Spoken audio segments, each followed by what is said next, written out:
Happy Pride Month! I wanted to do something fun to celebrate because it feels like everything in the world has been terrible for some time now, and I need this.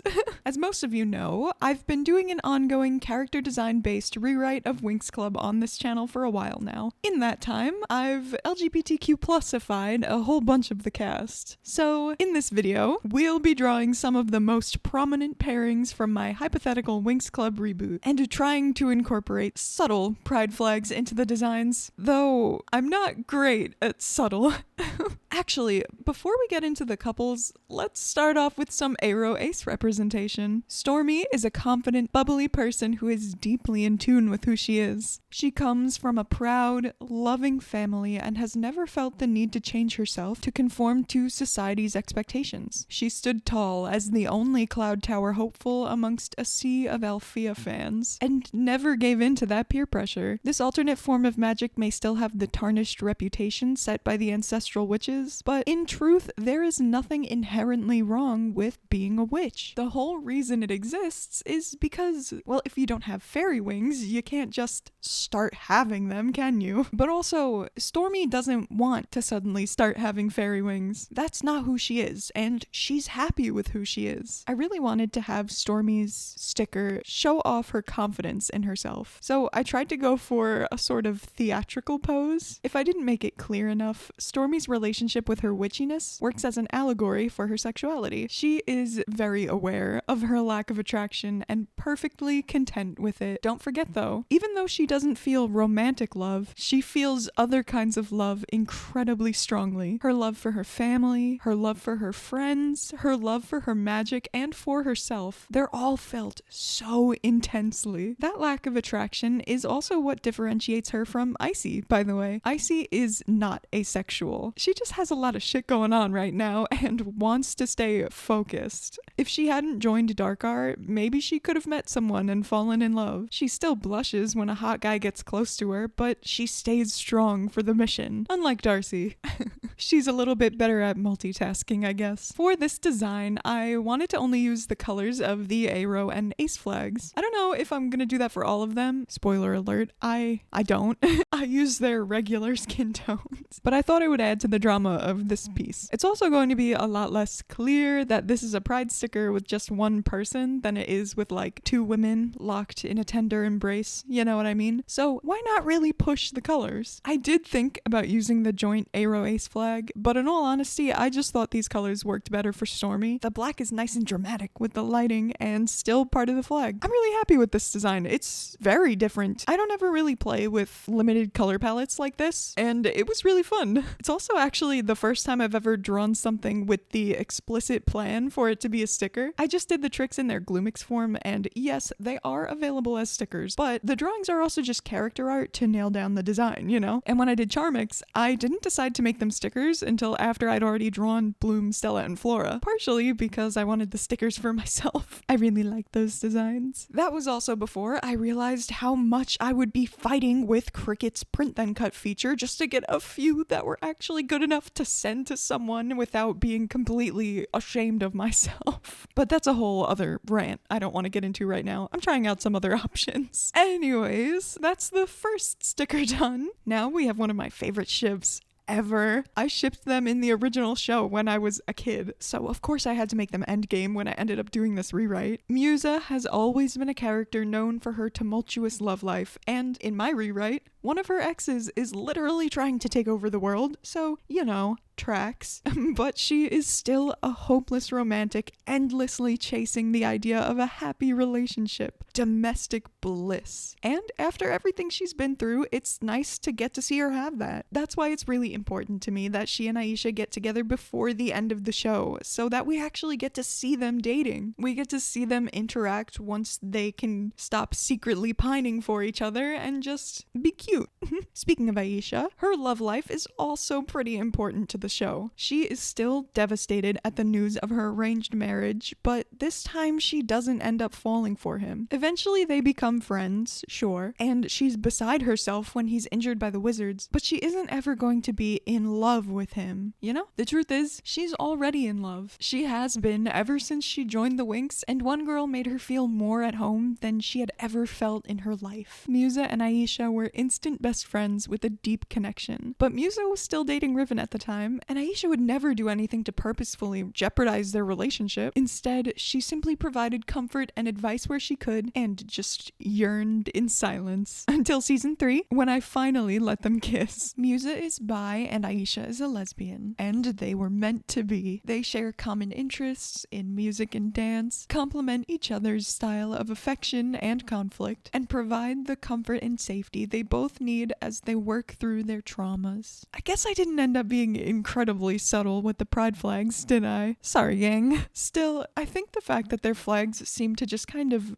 fit their characters, like their color palettes, I mean, is weirdly satisfying. I personally think that happened with all of the characters I'm drawing today, which is definitely a really fun, happy little accident. I mean, Musa already wears a lot of blue, purple, and pink/red, and it matches her hair. And when I redesigned Aisha, I made her wings a shade of pink pretty close to what she's wearing here. I wanted to put them in formal wear, but I wasn't super particular about their outfits like I usually am because I was focusing more on interesting poses and compositions, and the color of the clothes ended up more as the focus than the actual design, but still. Yeah, so for most of the outfits in this video, I just searched formal wear plus the region of the world I use as inspiration for that particular character. For Aisha, I looked up modern Northern African princess dresses, and a lot of them had this off-the-shoulder neckline, which I thought was so lovely, and Musa is actually wearing men's formal wear, Chinese men's formal wear, obviously. As a fellow bisexual, I just love the way Musa dresses, and I'm forever annoyed at how they forced her to be more feminine. But the later seasons have worse issues beyond that, so I digress. And as they strike a pose mid-dance number, this is their sticker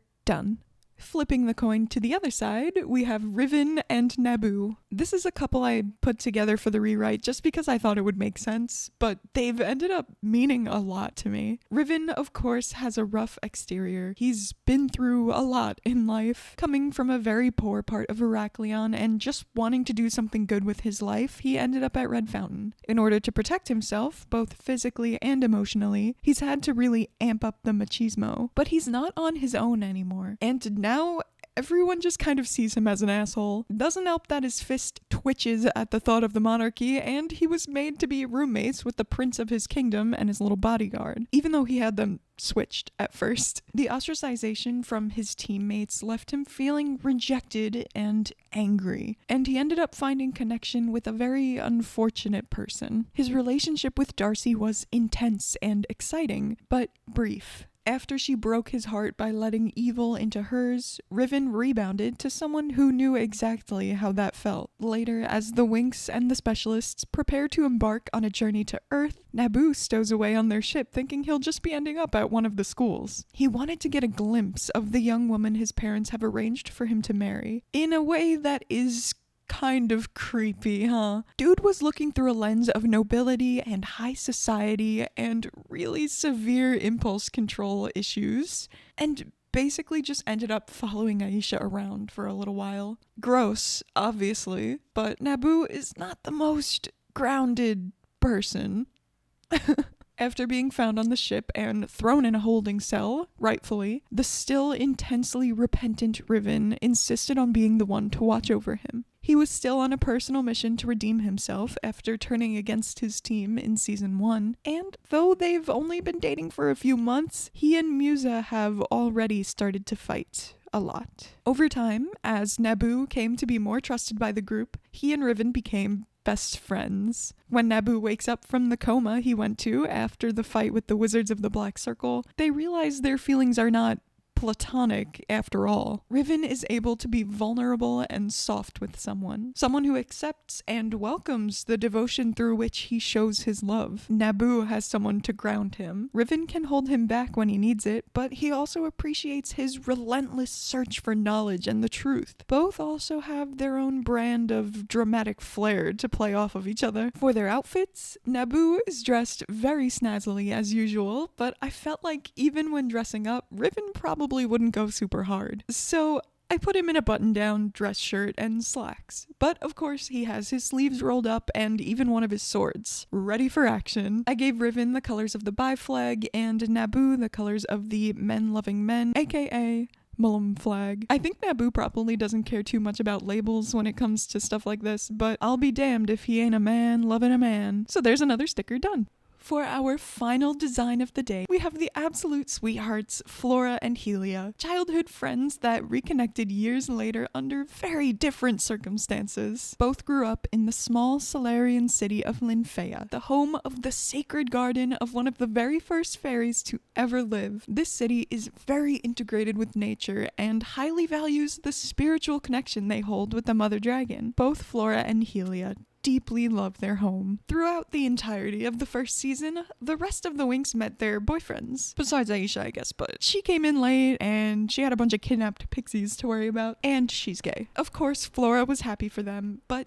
sometimes it got lonely being the only single one. She briefly had a mutual crush on Murda while the poor girl was turned into a pumpkin. Flora was the only one who was able to communicate with her in that form, but the two were both gentle souls looking to be understood and developed a bond. After she returned to her regular form, they stayed friends, but Murda had been swept off her feet by Lucy's return to her. In season 2, Helia shows up for the new school year after having taken the prior one off, traveling the world. During that trip, he met all kinds of different people with whom he had all kinds of romances. Just like Flora, he's pansexual, but a lot less shy about it. Helia is also transgender. Being trans is very accepted on Magix. There's no reason for it not to be. Gender is seen as something woven into the strings of fate for each person. So, like, you're gonna end up there eventually, you know? But yeah, that's why Flora didn't recognize him when they reunited. Helia is an artist and a poet. He doesn't want to fight, but he knows he must. Something Flora can certainly relate to. All she really wants to do is nurture her plants and learn as much as she can through her studies of them. Helia comes to see her experiments as an art form in its own right. The two of them are so incredibly sweet together, and I think they might have been the most fun to draw in this whole video. There's so much life to them. They found each other during a time when they both needed someone more than ever, and they have a long life ahead of them to spend back in their home at the garden, dedicated to the celebration of life. I think I'm also happy to get to include a queer relationship that may seem straight passing to some people. The fact that Flora ends up with a man does not erase her queerness, and they make each other so happy. Trans joy is beautiful and magical and very needed in the world right now, and I'm glad to be able to include it in my rewrite. Helia definitely made her those bracelets by hand, by the way. So that's the last one done. Let me know in the comments which one is your favorite. All of them will be available as 3-inch vinyl stickers on my Big Cartel site. I'm not sure how long I'll have them available since I'm not making these ones myself, so it would mean a lot if you would check them out. And if you all like them, maybe I'll switch to this being my normal production method. I don't know. Anyways, thank you all so much for watching and happy Pride. Bye.